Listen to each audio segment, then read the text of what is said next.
करवाई और 1 लाख डोज मिली है, तो आगे निर्बाध तरीके से वैक्सीनेशन होता रहे, इसको लेकर कोई रणनीति आप लोगों की है? इसमें 1 लाख डोज मिले हैं हमको और 50 लाख निःशुल्क वैक्सीनेशन का जो क्राइटेरिया हमने रखा है उसके अंतर्गत 50 लाख। इसमें ये कमी पूरे देश में है, सिर्फ हमारे यहाँ नहीं है। हमारी तो जो कैपेसिटी है वो 1 लाख से अधिक वैक्सीनेशन पर डे की है, लेकिन उतने डोज हमारे पास उपलब्ध नहीं है। और हमने भारत सरकार को ये लिखा है कि राज्य सरकार अगर बाहर से डायरेक्ट इंपोर्ट कर सकती है तो उसकी भी हमें जो है अनुज्ञा दी जाए। सर, क्या हिल्स एरिया के कुछ स्ट्रेटेजी बना रहे हैं जहाँ पे गांव में ये सूचनाएं आ रही है कि वहाँ पे बहुत सारे लोग बीमार हैं, ना उनके पास टेस्टिंग के लिए कोई पहुंच रहा है, ना उनको प्राथमिक उपचार मिल रहा है, और उस स्थिति में जब वो सीरियस हो जाते हैं तब वो शहरों की तरफ आ रहे हैं, तो क्या हम पहले ही उनको ट्रेस करके या फिर कुछ इस तरह की रणनीति है कि गाँव में जाकर हम ये मोबाइल टेस्टिंग वैन्स के जो है RFP रिक्वेस्ट फॉर प्रपोजल दिए गए हैं और बहुत जल्दी जो है वो हम फाइनलाइज करेंगे। और ये जो दूरस्थ क्षेत्र हैं वहाँ ही मोबाइल टेस्टिंग वैन जाएगी ताकि ग्रामीण व्यक्ति जो हैं उनको अपने सन्निकट ये सुविधाएं मिल पाए। सर, जांच क्या थोड़ा कम हुई कि कल 17,000 के समथिंग जांच हुई थी, हालांकि कल रविवार भी था, तो आज अभी रिपोर्ट आई नहीं है, तो क्या जांच उसी स्पीड में होगी या जांच कम होगी? जांच कम का तो सवाल ही नहीं उठता है, जांच हमें बढ़ाना ही बढ़ाना है। ये विस्तृत स्थिति पंकज पांडे आप। हमारी जांच जैसे आप देख रहे होंगे लगातार हमारी जांच बढ़ रही है। पिछले कोविड में हमारी जो जांच का पीक था करीब 10-12 हजार के आसपास था।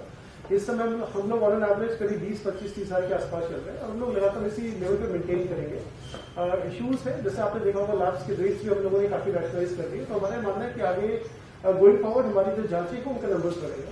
सर, कई जिलों में जो है RT-PCR नहीं हो पा रहा है, टेस्टिंग के पास अवेलेबिलिटी नहीं है, तो वहाँ के लिए क्या डायरेक्शन है? कई लोग से ट्रू नोट से या फिर एंटीजन से ही काम चला रहा है पूरा, जैसे मेरी CMO से बात हुई है, उनके पास कोई व्यवस्था ही नहीं है, तो उनके लिए क्या?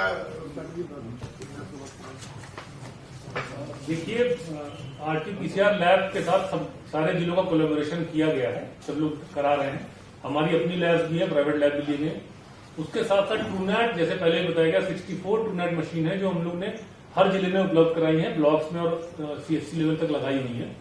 इसके अलावा रैपिड एंटीजन जो भारत सरकार की जो संस्था ICMR है जिसने टेस्टिंग की पूरी स्ट्रेटेजी बताई है, उसने रिसेंटली एक डायरेक्शन जारी किया जिसमें उन्होंने कहा है कि जो सिम्टोमेटिक लोग हैं उन पे एंटीजन टेस्ट किया जाए, क्योंकि उसका टर्न अराउंड टाइम फास्ट है, 15 मिनट में रिपोर्ट मिलती है, तो रैपिड एंटीजन टेस्ट भी बढ़ाए जा सकते हैं। तो हम लोग भी उस तरफ बढ़ रहे हैं। हम लोग अभी प्रयास कर रहे हैं कि RT-PCR जितना हमारा होता है वो होता रहे, उसके अलावा इन एडिशन टू दैट हम रैपिड एंटीजन टेस्ट और करें। तो जो भी सिम्टोमेटिक लोग हैं उनको, जैसा बार बार ये बात आती है कि 3 दिन लग रहा है, 4 दिन लग रहा है, देर एंड देर 15 मिनट में रिपोर्ट मिल जाएगी। तो ये प्रयास हम लोग कर रहे हैं, सारे जिले को निर्देशित किया जा चुका है और यहां से भी जो प्रोक्योरमेंट है DG ऑफिस से वो भी किया जा रहा है। लगातार ये बढ़ते जाएगा, अब ये नीचे आने का कोई इसमें संभावना नहीं। सर एक फाइनेंस को लेकर सर, जिस तरीके से कई गतिविधियां हमारी रुकी हुई है, रेवेन्यू से लेके कई चीजें हैं, कितना फर्क पड़ रहा है? और कर्मचारियों की तनख्वाह के लिए क्या हमारे पास पैसे हैं या हम मार्केट से बोरो करेंगे? हमारी फाइनेंशियल स्थिति काफी सुदृढ़ है और फिलहाल हमारे पास अभी, जैसे आपने देखा होगा, 2 महीने के ऑलरेडी हम लोग सैलरीज दे चुके हैं, बिकॉज मार्च के दिन अप्रैल होता है, अप्रैल की सैलरीज भी जा चुकी है और अभी तक हमने मार्केट से कोई बोरो नहीं किया।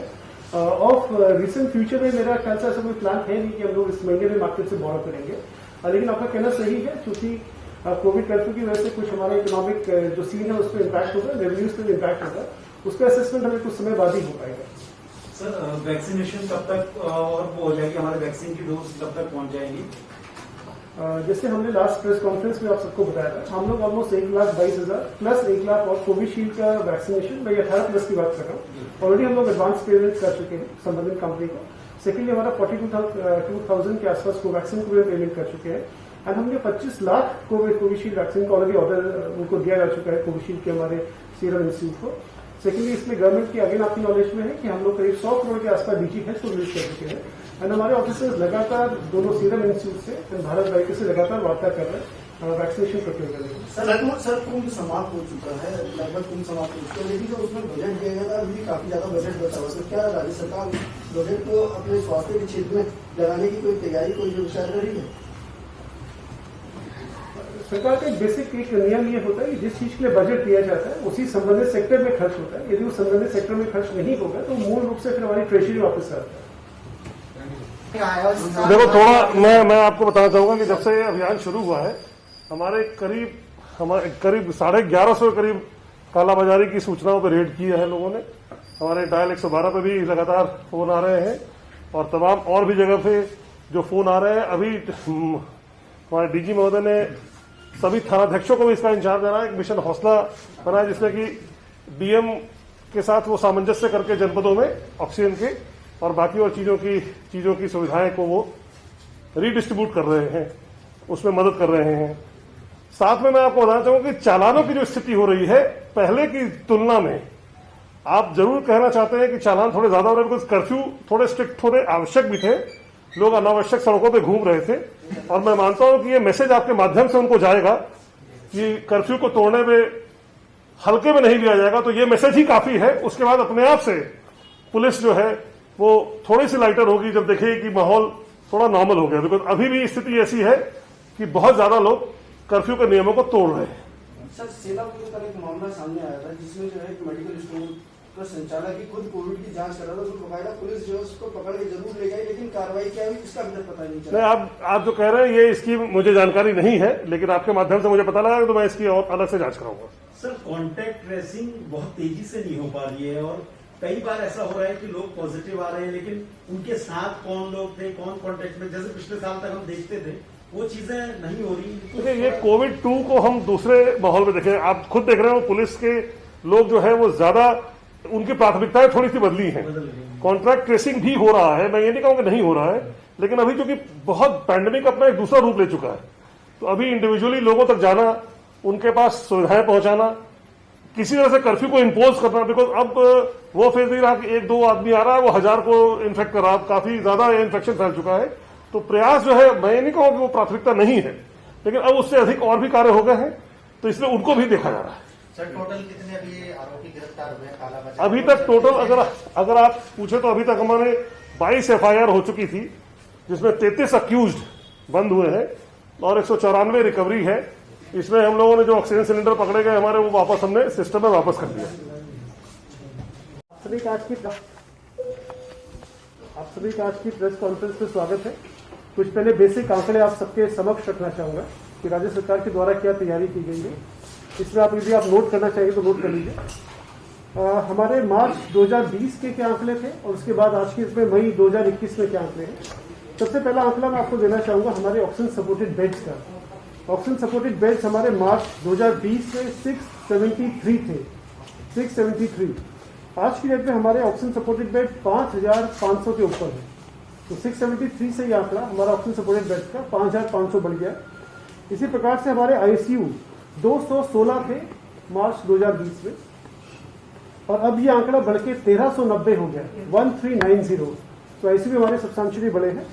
इसके बाद जो नंबर ऑफ वेंटिलेटर्स हमारे डिफरेंट फैसिलिटीज में लगे थे, मार्च 2020 को ये आंकड़ा 116 था, 116, और आज ऑन डेट हमारा ये आंकड़ा 876 है, यानी कि इसमें भी काफी गुना बढ़ोतरी हुई है। इसके बाद यदि आप ऑक्सीजन सिलेंडर्स देखेंगे तो ऑक्सीजन सिलेंडर्स जो हमारी अलग अलग फैसिलिटी में थे वो 1193 थे, 1193 हमारे मार्च 2020 में। आज की डेट में करीब 9900 सिलेंडर्स हैं जो हमारे डिफरेंट फैसिलिटीज में ऑपरेट कर रहे हैं। इसी प्रकार आप ऑक्सीजन कॉन्सेंट्रेटर्स का यदि देखेंगे, जो सबसे मेन, ये सारी चीजें वो मुख्य बिंदु हैं जो कोविड से फाइट करने के लिए सबसे महत्वपूर्ण है। ऑक्सीजन कॉन्सेंट्रेटर्स यदि आप देखेंगे तो मार्च 2020 में हमारे पास 214 थे, 214। आज ऑन डेट हमारा अब ये फिगर 275 थे और आज ऑन डेट ये फिगर हमारा 1293, 1293 हो गया, ऑलमोस्ट 5 गुना। इसी प्रकार हमारी एम्बुलेंसेस आप देखेंगे करीब 214 एम्बुलेंसेस हमारे पास थी और अभी हमारे पास जो नई एम्बुलेंसेस हैं जिसमें ALS और BLS एम्बुलेंस भी सम्मिलित है, ये करीब 360 के आसपास है। हमारी जो ट्रूनाट मशीन्स हैं, पिछले एक साल में हमने करीब 64 ट्रूनाट मशीन्स हमने अपने सारे हॉस्पिटल्स में लगाई हैं, अलग अलग हॉस्पिटल्स में। इसी प्रकार हमारी गवर्नमेंट टेस्टिंग जो एक ही लैब थी हमारे पास, आज के में 10 सरकारी लैब्स हमारा लगातार टेस्ट कर रही हैं। प्राइवेट टेस्टिंग लैब्स जो हमारे पास पिछले साल कोई नहीं थी, आज ऑन डेट हमारे पास 26 प्राइवेट लैब्स जो लगातार टेस्ट कर रही हैं। तो सब्सटैंशियली कोविड से फाइट करने के लिए राज्य सरकार के द्वारा पिछले एक साल में सब्सटैंशियल वृद्धि की गई है और हम लोग लगातार इसी पे ही आगे भी वृद्धि करेंगे। जैसे मैंने आपको पहले भी बताया है, हमारे आगे जो 15 दिन का फ्यूचर प्लान है उसमें हमारे एक 500 बेड की फैसिलिटी हम लोग सुशीला तिवारी में क्रिएट कर रहे हैं, जिसमें ऑलमोस्ट 100 बेड्स के हमारे आईसीयू इत्यादि होंगे। साथ ही साथ हमारा एक 500 बेड की फैसिलिटी ऋषिकेश में भी होगी, जिसमें अगेन हमारा 100 बेड का आईसीयू होगा जो एम्स में बनेगा। इसके अलावा हम जॉली ग्रांट में भी करीब 200-300 बेड ऑक्सीजन के ऐड करेंगे। साथ ही साथ हमारा अन्य जो हमारे गवर्नमेंट के हॉस्पिटल्स हैं उन सभी में ऑक्सीजन बेड सपोर्ट करने की लगातार कार्रवाई चल रही है। तो एक बेसिक आंकड़े में आपके समक्ष रखना चाहता था कि राज्य सरकार ने पिछले 1 साल में किस प्रकार से तैयारी करी है और अगले 15 दिन में और क्या हमारा रोड मैप रहेगा। सर आप वेंटिलेटर की बात कर रहे हैं, ऑक्सीजन का लेवल जो है अस्पतालों में उस मात्रा में नहीं आ रहा। भारत सरकार ने बकायदा इसके लिए एक आदेश भी जारी किया है कि अगर वेंटिलेटर लगाना है तो 25 LPM में जो है उसको होना चाहिए क्या, लेकिन हमारे इतना प्रेशर है ऑक्सीजन लाइनों में कि हम इन तरीके के वेंटिलेटर्स को इस्तेमाल कर सके लोगों के लिए। ये मैं बता रहा हूँ जरा, जो ऑक्सीजन सपोर्टेड बेड हैं उसमें 10 लीटर प्रति मिनट की दर से सप्लाई होनी चाहिए और जो आईसीयू बेड हैं उसमें 24 लीटर प्रति मिनट के हिसाब से सप्लाई होनी चाहिए। तो जितने बेड हमारे पास हैं ऑक्सीजन सपोर्टेड बेड और आईसीयू बेड, इनके लिए हमें 165.18 मैट्रिक टन ऑक्सीजन चाहिए। अभी जो बेड ऑक्युपाइड हैं, जो भरे हुए हैं, उनके लिए हमें लगभग जो है 130 मैट्रिक टन चाहिए और अभी हमें जो उपलब्ध है वो 126 मैट्रिक टन जो है औसत के हिसाब से प्रतिदिन उपलब्ध हो रहा है और 5 मैट्रिक टन जो है जो हमारे हॉस्पिटल हैं वहाँ पर जो प्लांट्स लगे हैं उससे उपलब्ध हो रहा है और बहुत शीघ्र जो है जो और हॉस्पिटल में लगने हैं प्लांट्स, उससे हमें 4 मैट्रिक टन उपलब्ध हो जाएगा। भारत सरकार ने जो एलोकेशन दिया है हमें वो है 183 मैट्रिक टन, लेकिन इसमें एक दिक्कत यह है कि इसमें हमारा 60 मैट्रिक टन जो है वो प्रदेश से बाहर से है और ये 40 मैट्रिक टन जमशेदपुर से है, लिंडे के प्लांट से, झारखंड राज्य में, और 20 मैट्रिक टन ये बंगाल से है, दुर्गापुर से। अब इसके लिए हमें 12 कंटेनर्स चाहिए जो हमें उपलब्ध होने चाहिए, क्योंकि वहाँ से आने में करीब 26-27 घंटे लगते हैं। तो लगातार सप्लाई जारी करने के लिए 12 कंटेनर्स चाहिए। आज हमें 2 कंटेनर उपलब्ध हुए हैं और शुक्रवार तक ये उम्मीद है कि हमें 4 कंटेनर और मिल जाएंगे। तो अभी जो स्थिति है वो जितने पेशेंट अभी हैं उस हिसाब से तो ठीक है। आगे आने वाले समय में ऑक्सीजन सप्लाई की हमें ज़रूरत पड़ेगी और जो बाहर से अलॉटमेंट किया है वो भी आवश्यकता उसकी पड़ेगी कि लगातार आपूर्ति होती रहे। सर लेकिन अस्पतालों के अगर हालात देखें कि लोड मरीजों का ज्यादा है, ऑक्सीजन की सप्लाई उस तरीके से नहीं हो पा रही है, जो बेड में सप्लाई जानी है वहाँ से 2 और 3 LPM में ही जो है सप्लाई हो पा रही है, जबकि आपको खुद जो है जो 70 से नीचे ऑक्सीजन रेट पे जो जा रहा है उसको पहले जो 10 से ऊपर की चाहिए या 5 से ऊपर की चाहिए, लेकिन उसे 2 और 3 में कैसे आप एडजस्ट करवा पा रहे हैं, क्योंकि दूर में लगातार मौतों का आंकड़ा बढ़ता चला जा रहा है। तो कहीं ऐसा तो नहीं कि ये ऑक्सीजन की कमी के चलते नहीं हो रहा है। सर जी सुन लीजिए सर, डेथ रेशियो हमारा बहुत बढ़ रहा है। कल हम उसका कारण एक बड़ा, बिहार से भी बहुत आगे नहीं, उसका एक कारण ये जो निकल के आ रहा है कि लगभग 76% मौतें जो हैं वो हॉस्पिटलाइजेशन के 48 घंटे में हुई हैं। तो ये जो लेट एडमिशन है हॉस्पिटल्स में वो एक बहुत बड़ा कारण है। तो लोगों से भी ये अपील है आपके माध्यम से कि जब भी लक्षण दिखना शुरू होते हैं तो वो तत्काल उसका इलाज कराएं, उससे हम मौतों के का आंकड़ा जो है वो कम कर सकते हैं। सर ये एक शिकायत निकल के आ रही है कि जो लोग जिन लोगों को आईसीयू की जरूरत नहीं है वो आईसीयू घेर के बैठे हैं और जो लोगों को आईसीयू की जरूरत है वो तड़प रहे हैं, उनको आईसीयू नहीं मिल पा रहा है। क्या किस तरह से मॉनिटरिंग हो रही है कि किसे हमें इसके लिए समिति गठित की गई है और वो लगातार जो है जितने हॉस्पिटल्स हैं उनको देखेगी ज्यादातर ये शिकायत निजी अस्पतालों में। क्या मानक रहेगा सर? सर आपने कहा कि 48 घंटों के बाद जो डेथ हुई है, जब मरीज को बेड ही नहीं मिला तो कैसे हॉस्पिटल जाएगा? तो बहुत सारे ऐसे मरीज हैं जो एम्बुलेंस में डेथ हो रहे हैं। ये एक चीज हो सकती है, और उसमें ये जो शिकायत आप कह रहे हैं कि अनावश्यक रूप से लोगों को आईसीयू बेड दिए जा रहे हैं, ये एक कारण हो सकता है और इसकी जांच कराई जा रही है। इसके लिए समिति भी गठित है। सर 48 घंटे में तो आपकी आरटीपीसीआर रिपोर्ट भी नहीं आ रही, तो कैसे हाँ, तो उसमें ये है कि ये जो प्रोफाइलेक्टिक ट्रीटमेंट है वो उनको पहले ही दे दिया जाएगा। जब भी आप जांच कराएंगे तो जांच कराने के बाद बिना आरटीपीसीआर रिपोर्ट की प्रतीक्षा किए हुए उनको दवाइयाँ दे दी जाएंगी। इसमें पंकज पांडे एक्सप्लेन करेंगे। और ये समिति कब से काम करना शुरू करेगी?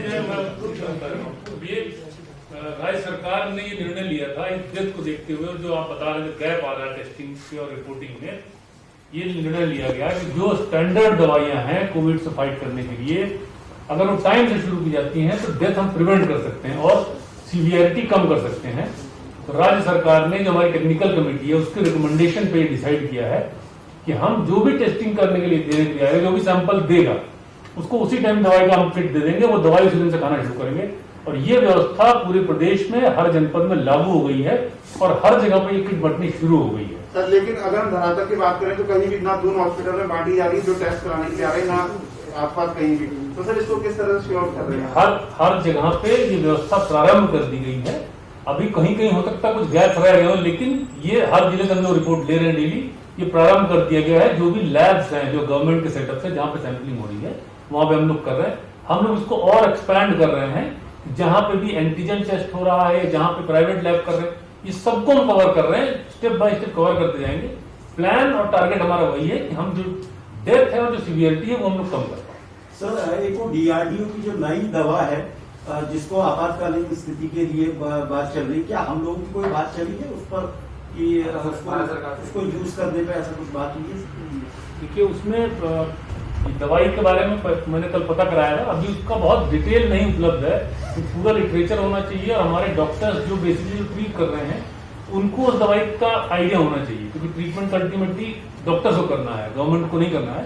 मैंने अपने डॉक्टर्स को शेयर किया वो इन्फॉर्मेशन जो मेरे पास आई थी। अगर डॉक्टर्स रिकमेंड करेंगे, उनको लगता है कि यूज किया जा सकता है पब्लिक इंटरेस्ट में, तो निश्चित रूप से उसको हम लोग करेंगे। सर ऑनलाइन जितनी भी वेबसाइट है उसमें अलग अलग हॉस्पिटल में बेड की उपलब्धता तो दिखाई दे रही है, लेकिन जमीनी तौर पर जब कोई पेशेंट जा रहा है बेड उपलब्ध हो ही नहीं रहे हैं, ये बड़ी दिक्कत है। अपडेट भी टाइम से नहीं होता। वेबसाइट पर तो सब उपलब्ध है, कागजों में तो है हकीकत। सर इसी के इनके सवाल के साथ एक चीज और नक्की बात कि प्रैक्टिकली हो क्या रहा है कि जैसे कोई फोन कर रहा है हॉस्पिटल को कि भाई आईसीयू बेड चाहिए या वेंटिलेटर चाहिए, तो साफ मना हो जाए कि नहीं फुल है कहीं। लेकिन अगर कोई किसी नेता से फोन कर रहा है तो वेंटिलेटर भी उपलब्ध हो जा रहा है।